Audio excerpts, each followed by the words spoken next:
بسم اللہ الرحمن الرحیم۔ تفسیر عثمانی سورۃ الفیل۔ الم تر کیف فعل ربک باصحاب الفیل، کہ کیا تو نے نہ دیکھا کیسا کیا تیرے رب نے ہاتھی والوں کے ساتھ۔ نمبر 1 الم یجعل کیدہم فی تضلیل، کیا نہیں کر دیا ان کا دو غلط۔ نمبر 2 وارسل علیہم طیرا ابابیل، اور بھیجے ان پر اڑتے جانور ٹکڑے ٹکڑیاں۔ ترمیہم بحجارۃ من سجیل، پھینکے تھے ان پر پتھریاں یعنی کنکر کی۔ نمبر 3 فجعلہم کعصف مأکول، پھر کر ڈالا ان کو جیسے بھس کھایا ہوا۔ تفسیر نمبر 1 ہاتھی والوں کا انجام، یعنی ہاتھی والوں کے ساتھ تیرے رب نے جو معاملہ کیا وہ ضرور تجھ کو معلوم ہوگا، کیونکہ یہ واقعہ نبی کریم صلی اللہ تعالی وسلم کی ولادت باسعادت سے چند روز بیشتر ہوا تھا اور غایت شہرت سے بچہ کی زبان پر تھا۔ اسی قرب عہد اور تواتر کی بنا پر اس علم کو رویا سے تعبیر فرما دیا۔ نمبر 2 ان کا دو غلط کر دیا گیا، یعنی وہ لوگ چاہتے تھے کہ اللہ کا کعبہ اجاڑ کر اپنا مصنوعی کعبہ آباد کریں، یہ نہ ہو سکا۔ اللہ نے ان کے سب دو پیچ غلط اور کل تدبیریں بے اثر کر دیں۔ کعبہ کی تباہی کی فکر میں وہ خود ہی تباہ و برباد ہو گئے۔ نمبر 3 اصحاب فیل کا واقعہ۔ اصحاب فیل کا قصہ مختصر یہ ہے کہ بادشاہ حبشہ کی طرف سے یمن میں ایک حاکم ابرہ نامی تھا۔ اس نے دیکھا سارے عرب کعبہ کا حج کرنے جاتے ہیں، چاہا کہ ہمارے پاس جمع ہوا کریں۔ اس کو تدبیر یہ سوچی کہ اپنے مذہب عیسائی کے نام پر ایک عالی شان گرجا بنایا جائے جس میں ہر طرح کے تکلفات اور راحت اور دلکشی کا سامان ہو۔ اس طرح لوگ اصلی اور سادہ کعبہ کو چھوڑ کر اس مکلف و مرصع کعبہ کی طرف آنے لگیں گے اور مکہ کا حج چھوٹ جائے گا۔ چنانچہ صنعاء میں جو یمن کا شہر تھا، بڑا شہر ہے، اپنے مصنوعی کعبہ کی بنیاد رکھی اور خوب دل کھول کر روپیہ خرچ کیا۔ اس پر بھی لوگ ادھر متوجہ نہ ہوئے۔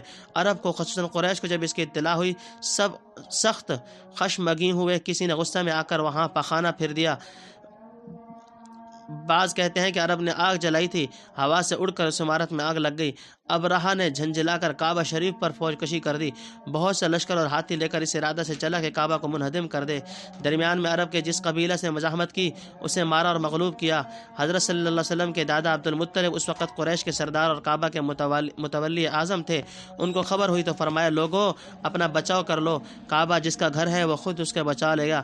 ابرہہ نے راستہ صاف دیکھ کر یقین کر لیا کہ اب کعبہ کا منہدم کرنا کوئی مشکل کام نہیں، کیونکہ ادھر سے کوئی مقابلہ کرنے والا نہ تھا۔ عجیب و غریب پرندے جب وادی محصر جو مکہ کے قریب جگہ ہے پہنچا تو سمندر کی طرف سے سب زوردار رنگ کے چھوٹے چھوٹے جانوروں کی ٹکڑیاں نظر آئیں، ہر ایک کی چونچ اور پنجوں میں چھوٹی چھوٹی کنکریاں تھیں۔ ان عجیب و غریب پرندوں کے غول کنکریاں لشکر پر برسانے لگے۔ خدا کی قدرت سے وہ کنکر کی پتھریاں بندوق کی گولی سے زیادہ کام کرتی تھیں، جس کے لگتی تھی ایک طرف سے گھس کر دوسری طرف سے نکل جاتی اور ایک عجیب طرح کا سمی مادہ چھوڑ جاتی تھی۔ بہت سے وہیں ہلاک ہو گئے، جو بھاگے وہ دوسری بڑی تکلیفیں اٹھا کر مرے۔ اس سال کا واقعہ، یہ واقعہ حضور صلی اللہ علیہ وسلم کی ولادت شریف سے 50 روز پہلے ہوا، بلکہ بعض کہتے ہیں خاص اسی روز آپ صلی اللہ علیہ وسلم کی ولادت باکرامت ہوئی۔ گویا یہ ایک آسمانی نشانی آپ صلی اللہ علیہ وسلم کی آمد کا تھا، نشان آپ صلی اللہ علیہ وسلم کی آمد کا تھا اور ایک غیب اشارے تھا کہ جس طرح اللہ تعالیٰ نے اپنے گھر کی فوق العادت حفاظت فرمائی، اس کے گھر کے سب سے مقدس متولی اور سب سے بزرگ پیغمبر کی حفاظت بھی اسی طرح کرے گا، اور عیسائی یا کسی دوسرے مذہب کو یہ موقع نہ دے گا کہ وہ کعبہ اور کعبہ کے سچے خادموں کا استحصال کر سکیں۔ نمبر 4 جو بیل گائے وغیرہ کھا کر آخور چھوڑ دیتے ہیں، یعنی ایسا پراگندہ منتشر مبتذل بدصورت نکما اور چورا چورا۔ صورت اپنے اختتام کو پہنچی۔